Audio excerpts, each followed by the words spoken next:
Hi, do you know Kirby in the Forgotten Land?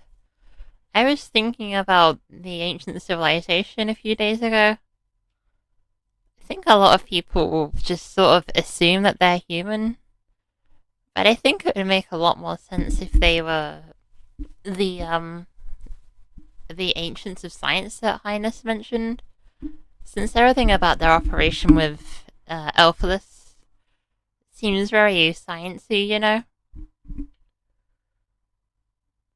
There's still a lot we don't know about the New World from Forgotten Land. Really, the only thing we know is that it exists, and the Beast Pack are in it. There's a lot of alternate dimensions in Kirby, actually.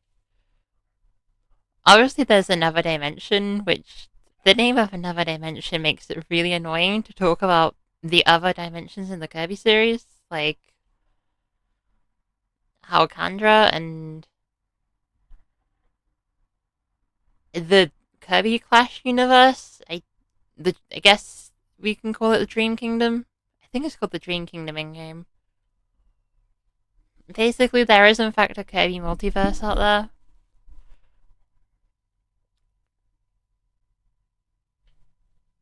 And evidently it's possible to travel through universes or worlds or whatever, since Kirby did it in the beginning of Forgotten Land and the old occupants of the New World supposedly left the world using Elphalus' power.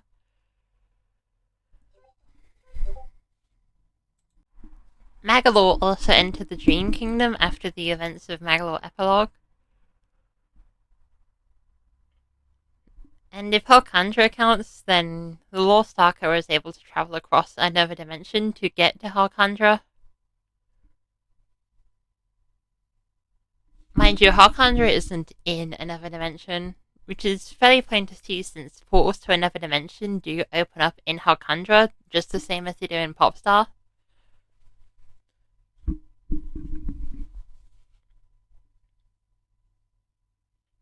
Um, I'm not entirely sure if the Mirror World is if it is an alternate dimension as well. From what I've read on the Kirby wiki, it seems to just be a place that exists in the skies of Dreamland, and it's supposedly very close to Floralia, which is the kingdom from Kirby Triple Deluxe. It's where the people of the sky live. And as far as I'm aware, Floralia isn't in another dimension, or well, it isn't in another dimension, but it's also not in any other worlds. It's in the same world as Planet Popstar. In general, I'm very confused about the Mirror World. There does seem to be a world inside the mirror, which I believe is where the Dark Mind fight takes place, and also where Dark Meta Knight's Revenge takes place, which one really funny thing is that in the German version they misnamed Dark Meta Knight's Revenge as Meta Knight's Dark Revenge. That's not the only bizarre localization change to Meta Knight, since they also mucked up Parallel Meta Knight's backstory. But I'll get there when I get there. Maybe I won't even get there this video, who knows. Back to the Mirror World.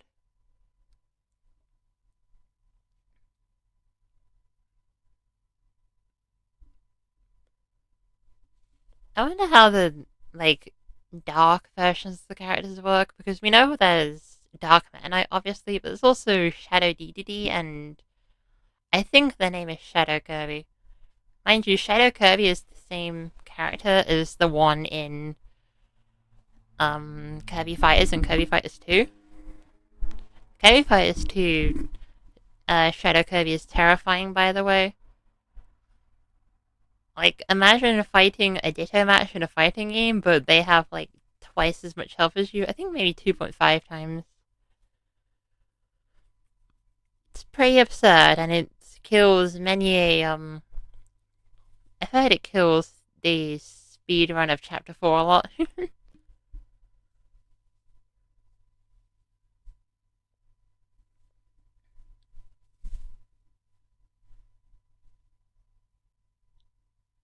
it doesn't seem like Shadow Kirby is necessarily evil. In Amazing Mirror, he's just sort of there. While Kirby is very brave and heroic, the Shadow Kirby is a lot more sneaky and seemingly frightened. Those characters, he does offer power-ups like invincible candy quite often if you take him out. Kind of reminds me of Meta Knight in Kirby's Adventure. Though in the Fighters games, Shadow Kirby is recontextualized, or I guess his personality is that of a trickster who comes to pick fights with people, which is in his horse description, I believe. Also, a quick aside about Kirby's gender. I believe most sources nowadays refer to his gender as unknown, and I think that has been the case since forever. Although some older English material use words like boy or young lad to refer to him, though those are mostly phased out nowadays for more gender neutral terms. In both English and Japanese, Kirby has always had masculine slanted pronouns. Obviously, he uses he, him in the English version. I believe in a lot of Japanese media, he uses the masculine pronouns like boku. Kirby is also sometimes written as male in the manga, but the manga and the games don't share the same continuity.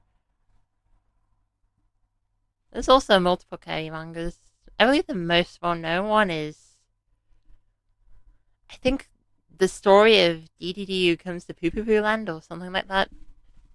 Poo Land being the name of Dreamland in Japanese, to my knowledge.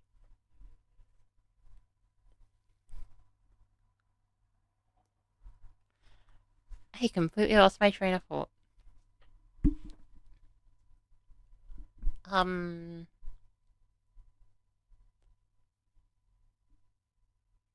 So Taranza. For those who don't know, Taranza's story in Triple Deluxe is a tragedy because they like doing tragedies in the 3DS era.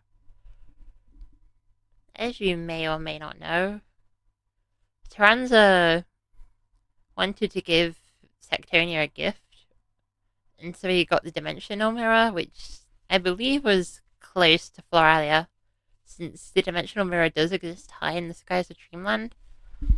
However, the darkness within this mirror ended up corrupting Queen Sectonia. Though I'm not sure where this darkness came from. I imagine it would be... maybe it was Dark Mind's influence now that I think about it. The beginning of Kirby's Adventure says that a sinister presence had... not Kirby's Adventure, Kirby and the Amazing Mirror says that a sinister presence is within the mirror, which Meta Knight goes to stop. So I'm assuming it was that presence that corrupted Sectonia into the beauty-obsessed queen we know today. This beauty-obsessed Sectonia also started to treat Taranza way worse, which is quite ironic since Taranza's skill is all about puppetry, but Sectonia used him like a puppet. Also, I think it's really funny that the only reason that Triple Deluxe happened was because Taranza mistook King Dedede as the hero of Dreamland rather than Kirby. Which also, Taranza's theme has a lot in common with Dedede's theme. If you listen to the full version, the very much sounds like a slightly distorted Dedede theme. I'd implore you to take a listen sometime, it's pretty good.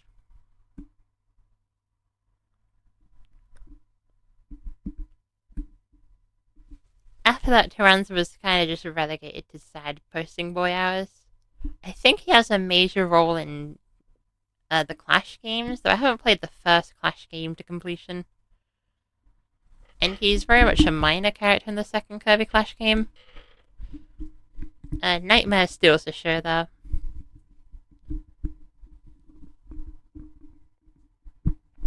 Speaking of Clash, there's a lot of strange things about Kirby Clash. Specifically, I think of the parallel bosses like Parallel Susie and whatever's going on with King D-Mind. Parallel Susie is really confusing. You'd think it'd be related to what Susie went through uh, after she went missing, and mind you, it is implied that she ended up in another dimension since she was able to get the data for the Spear Duma clones for the Hollow Defense API. I know I'm going off topic, but like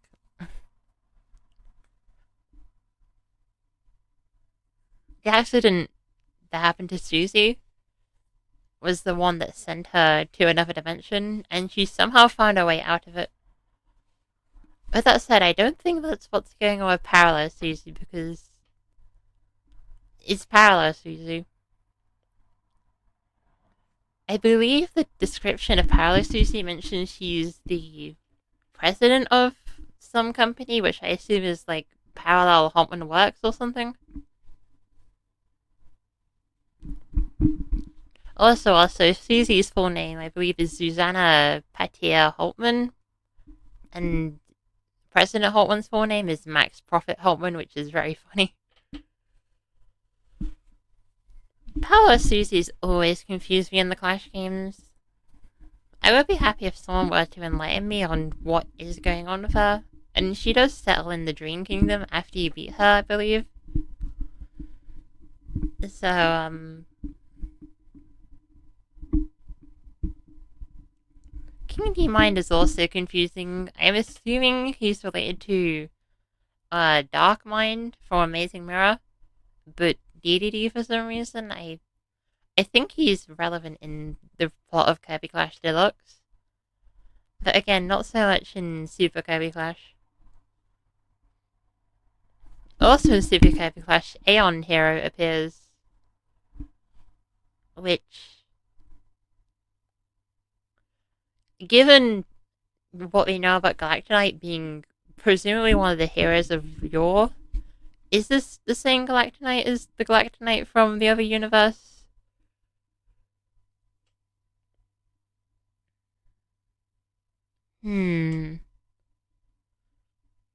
Galactonite is also the only hero of yore we know about. And there's not really much to go on about the other heroes of yore. Just make me wonder what Galactonite did to get sealed away in a crystal. Over and over and over again. Maybe, like, the ancients or something feared his power and sealed him away.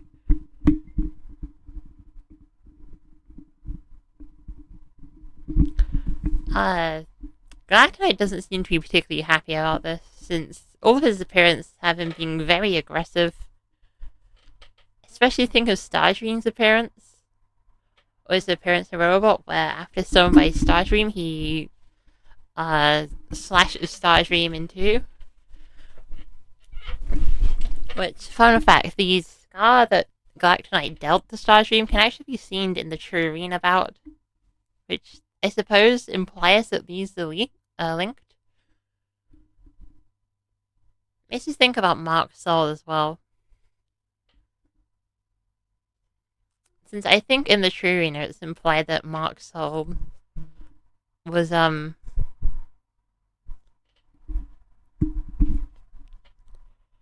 Mark Soul absorbed some of Nova's power after Nova was destroyed. It's funny to think about. Also, there's multiple Novas. There's just multiple Novas. I guess multiple Clockwork Stars would be the better name, since I think only Nova is called Nova. Though I'm not sure if the Nova in Air Riders is a different Nova to the Nova from Superstar. And the other Nova I'm talking about is obviously Stardream from Kirby Planet Robobot. I think it was Stardream where they first implied that. Actually, not really. I never really got the vibe that Nova was, like, inherently evil from the other two games. since the original Nova didn't really do much, I mean, I guess it can imply that Nova hurtling towards Popstar and threatening to, like, destroy it is, like, evil. And is very in line with the genocidal maniac Nova we know nowadays, but could also just be interpreted as, like, classic evil acts because of Mark. And I always thought of Stardream's evil as more so because it's a computer and only really seeking, like, profit and all of that stuff. That's what all this dialogue reads to me as, by the way.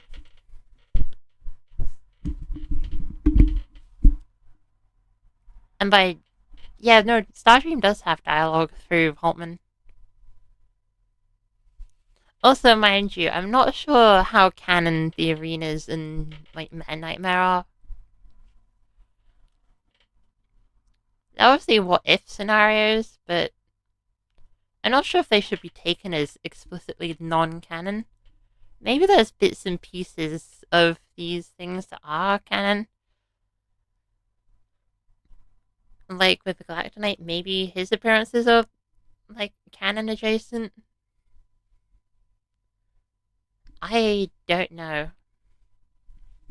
Kirby isn't really a series with particularly hard and fast, um, like a hard and fast timeline. It's kind of floating all over the place.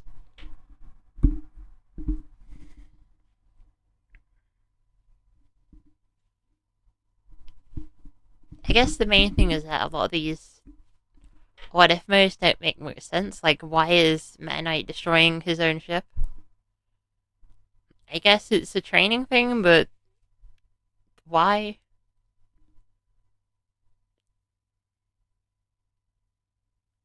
I would mention Robot Story, but the Robot Story was very strangely translated for Meta Nightmare. And I don't exactly remember what they changed about it.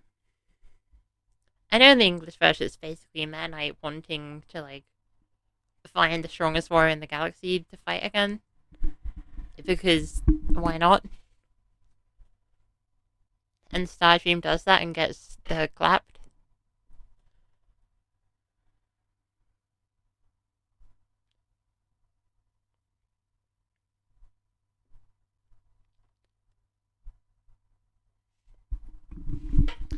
I guess really the only canon concerns would be, like, in the True Arena text it's mentioned that Holtman's soul was being purged.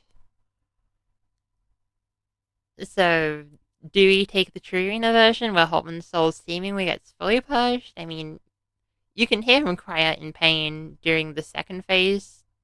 No, the fourth phase of Stardream, the one that's Heart of Nova.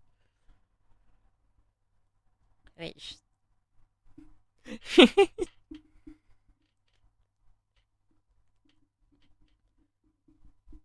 don't usually like railing too much about, like, the darkness of Kirby, but it's still funny that this sort of thing is in a Kirby game.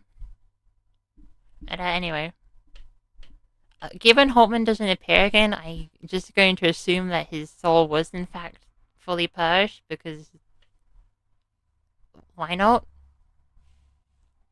It's not that they're going to do much with Holtman's soul anyway.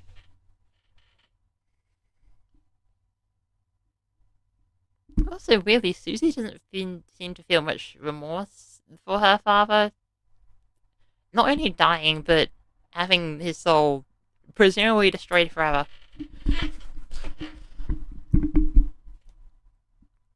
Hi. I mean, I can't imagine that when Susie stole Stardream, she was expecting her father to, um, what did he even do? To be, I guess, absorbed by a supercomputer and then die?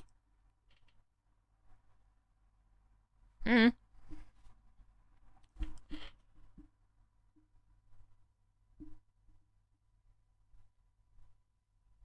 I'm gonna talk about Starlight, though.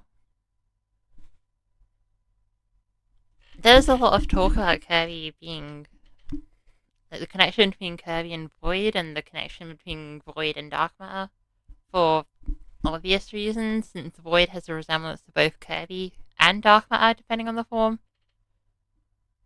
I think it's reasonable to assume that, like, if Void were to, like, also there's a theme of reincarnation and forgiveness seems to be a big theme of Starlight, the power of friendship and all that. With,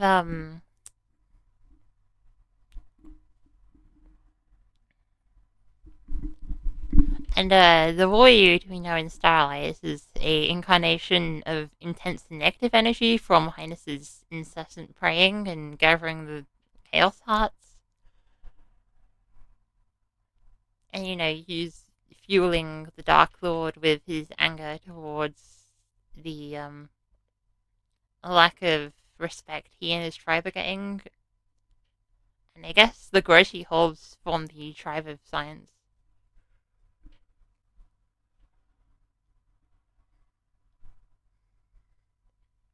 Whereas every pause screen description mentions, well, most pause screen descriptions, some of the pause screen descriptions are just the lyrics to Sweet the Star Conquering Traveler, which is funny. I think the same thing happens with the lyrics of the Song of Supplication, which I believe are in one of the ultimate choices for the Free Mage Sisters.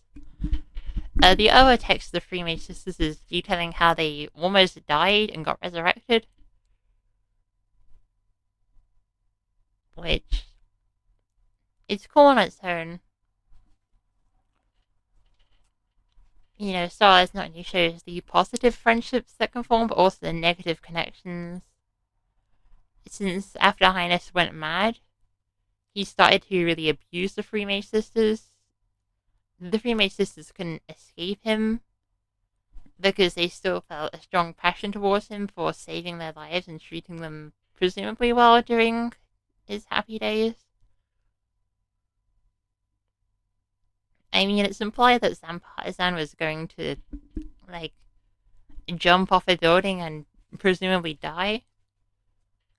So being saved by Hyness, I can see why she should be very partial to him. Also, I believe it's implied that Francisca might have a crush. No, it's implied that Flamberge might have a crush on Francisca, so official Kirby Yuri, kind of. Anyway. Other text in Void Termina's description mentions something about being reincarnated with happiness energy or positivity. Being able to, like, eat and dream and nap again like Kirby.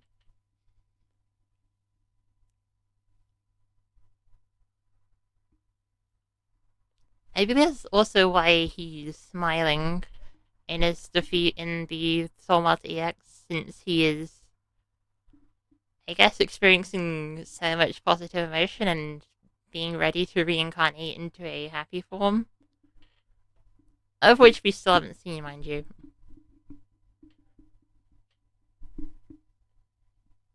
Again, what if, but given that he was defeated by the closest thing you can get to the physical manifestation of the power of friendship, I think he'll be fine.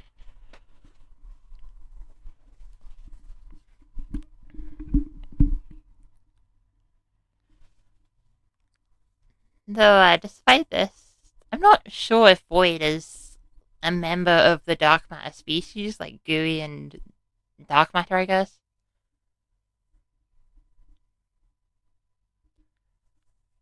Though there are a lot of connections, since Gooey's abilities are obviously very similar to Kirby's, and that he's able to copy abilities like Kirby. Gooey's just a bit dumber. I don't believe there's much mention of copying abilities from the other Dark Matter tribe people. Like, I don't see Zero copying Dark Matter abilities anytime soon. Dark matter is also said to be very, I guess, the negative incarnations of dark matter, like dark matter and Zero, are weak to the power of friendship, which is how Kirby was able to defeat Zero with the love stick, which was created out of the gratitude of everyone on Popstar that Kirby helped along his adventure, which, mind you, includes Goku, not that Goku, though actually yes, that Goku, because they're based on the same Goku as the Goku from Dragon Ball, and Chow, um, as well as Rob and the guy who made Rob and the Samus is in Kirby's Dreamland through. And the power of their friendship allowed Kirby to fight Zero and save the day and rid everything of evil dark matter stuff. And would you look at that, Void is also weak to friendship since I believe he's the only boss that gets damaged by friend stars.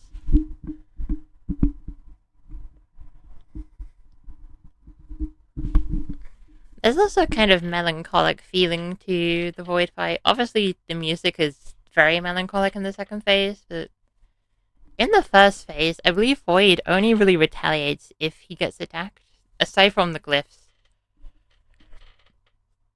When Void gets attacked, drops of something appear from the ceiling and attack Kirby. Also, did you know in the ultimate choice, one of the glyphs, the big red one, actually gives you a maximum tomato if you defeat it? If you're ever struggling with a Soul Metal EX run, this is very helpful advice since it's basically a free full heal at the final boss.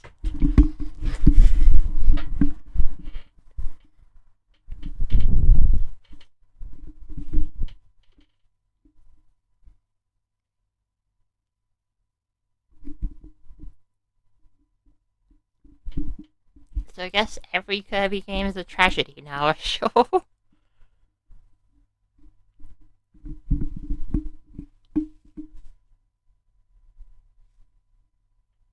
On a similar, there's Alphaless,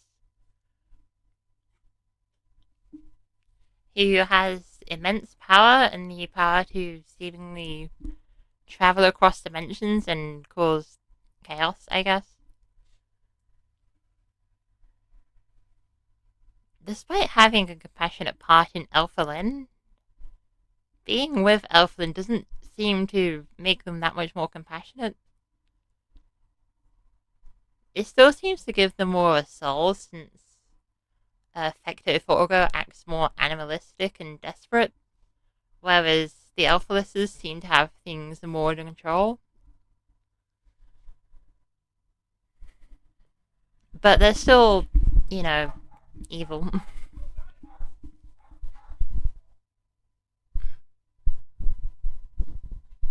Also, there's multiple Alphalises.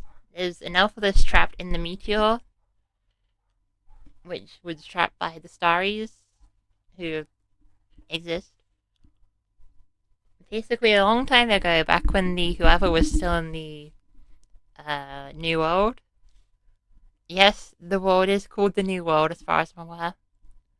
There was an ancient prophecy that was passed down, seemingly, though no one could read it.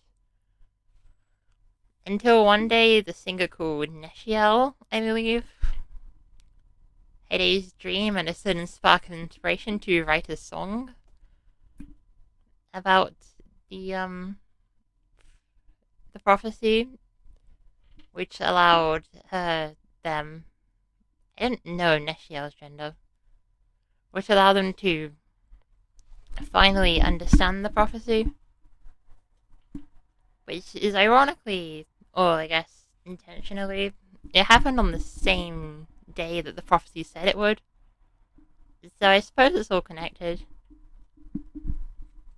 I think it's really sweet that art managed to, sort of save the day, since it allowed, well, in the end, it allowed the astronomer Waddle Dee to figure out the prophecy as well and relay that information to Kirby, who could save all the Starries. It is also possible that this was the event that caused the populace of the New World to want to move to another dimension, but I don't think that's the case. I believe it's said that this was actually caused by an overcrowding issue.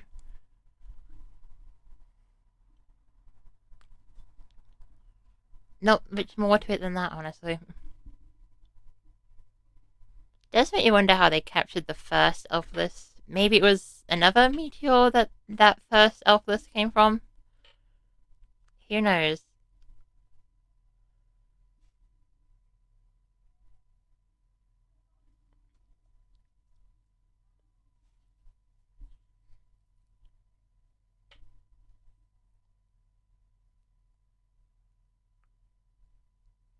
I feel like I was talking about Star Atlas and got majorly sidetracked. Um,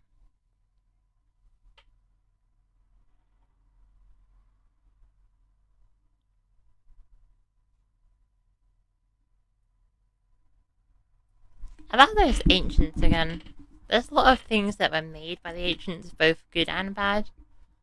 Like, why did the ancients create the Master Crown? Which, anything the Master Crown seems to touch just turns to bad. I mean, Magalore almost had his, like, entire soul or something taken over by the Master Crown, leaving nothing but a shell, which is obviously pretty bad. And also Nova, who maybe they were just trying to create like a wish granting machine and accidentally created a genocidal monster.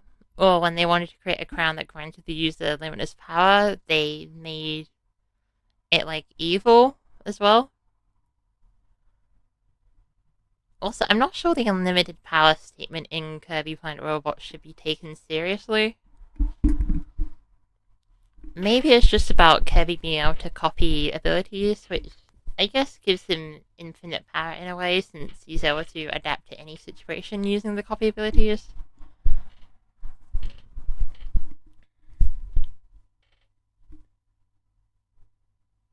This ability also transferred to the robot armor, since the robot armor seems to have the ability to like absorb the power of its rider, which in the case of Kirby allowed the robot armor to use his copy abilities. The copy abilities of which also include copying the Howlbird and turning into a Howlbird. Kind of. Maybe Kirby just.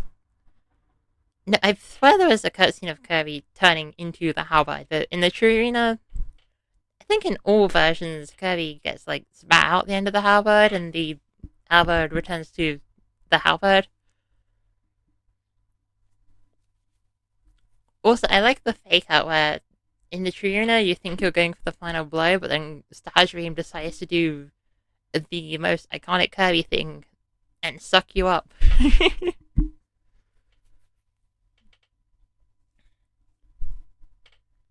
It's a very cool takeout, I think. I mean, I guess it's significantly less cool if you think you're about to beat the Trurina and then you die because you're on 1 HP. And then you die even more because Starscream has an attack that isn't an insta-kill, unlike, believe it or not, Silly Dillo's attack. Which, I'm not sure why they made Silly Dillo's grab into an instant-kill if you just let it rock. I mean, you can also just mash out of it and it's pretty harmless, but Silly Dillo's attack in Kirby in the Forgotten Land is technically the strongest attack in the Kirby series. Anyway, the final Heartwave, which the name I forgot of because, believe it or not, a lot of attacks in the Kirby series have their own name. The main one I know about is Meta Knight's Upper Caliber, which is his, like, rising slash into the combo, which is very cool. I think a lot of people associate that move with Forgotten Land, but it first debuted in Kirby Star Allies. Same as the Roar of DDD song. Or I guess just DDD's theme, which that specific version of the theme with the intro appeared as Macho of DDD in Star Allies. Fun fact. Yeah, that attack doesn't quite KO you, but it does get really close, and I think you can get comboed from one attack to the other. Or at least I did, and I died at full health in the true arena. The attack is easy to dodge, but when you're this on edge, it doesn't feel that way.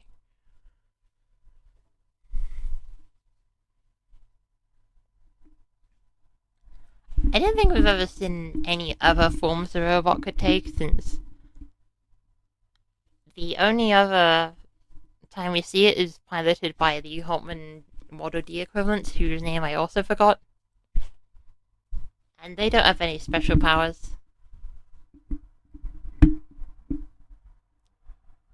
I don't believe Susie's mech is a robot armor either, nor is Holtman's. I mean, wouldn't it be strange if, like, the president and his secretary just had standard robot armors?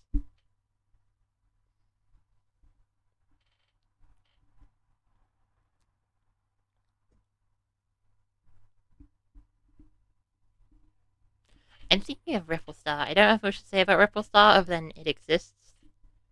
It is neat that fairies exist in the Kirby universe. Poor Ripple Star, I guess, got annihilated by dark matter. um, Adeline is also strange, but there's like no information about Adeline. Hal is also doing this weird thing where they're trying to like pretend that there's a mystery between whether Adeline is actually Ado, which is something. I get that the Kirby series is very up to interpretation with its lore, and that's the strength of it, but it seems like a very strange inclusion. Given that Ado very clearly seems to be a nickname for Adeline. So, it'd also be weird if there were two almost identical painter girls that both went to Planet Popstar, like both got possessed, and both are referenced in the same character in Star Allies. Hmm. Maybe they're just sisters or cousins or something. Speaking of sisters, did you know that I believe Drossia, Vividria, and Paintria are sisters? Not Glacia, she's different.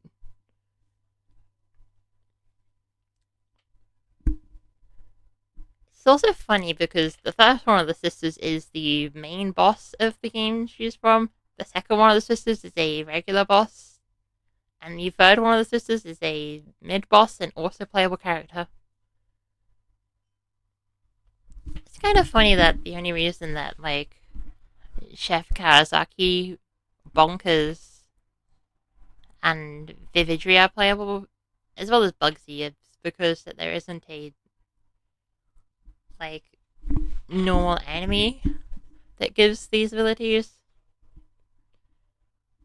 I guess cooking gives the cooking ability, but I guess I didn't want to bring back cooking from Kirby Superstar.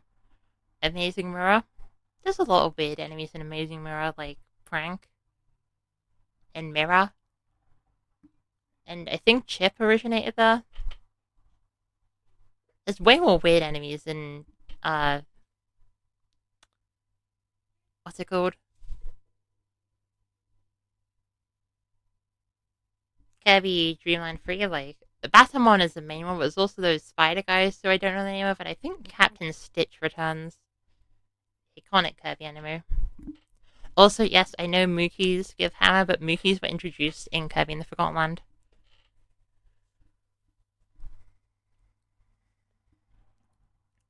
And I still don't think there's a standard enemy that gives Artist. Or Suplex. Maybe there's an enemy that gives Suplex that I'm just not remembering. Also, isn't it weird that, like, Biospark gave Ninja for a bunch of games, and then Biospark was replaced with Moonja in Return to Dreamland, and then replaced back with Biospark in Star Allies? Kind of the same deal with Hothead versus Burn and Leo. And I guess Dribbly versus Water Galbar, so Dribbly was made up for Starlight, I believe. Also, it's cute that Vividria's motivation and guest star is to go to a good art school. Good for her. I think that's all the Kirby lore I want to cover now because I'm assuming this video is getting very long and you're probably asleep already listening to me yap about Kirby lore.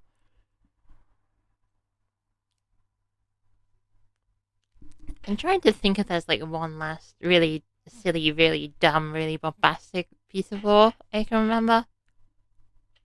Because all this is off the top of my head. And I think the stuff with the dimensional wackiness is probably the closest we'll get to that. And I already covered that, so... So can you please stop saying Kirby kills gods for cake? That is, like... One, calling Dark Nebula a god is... Dark Nebula.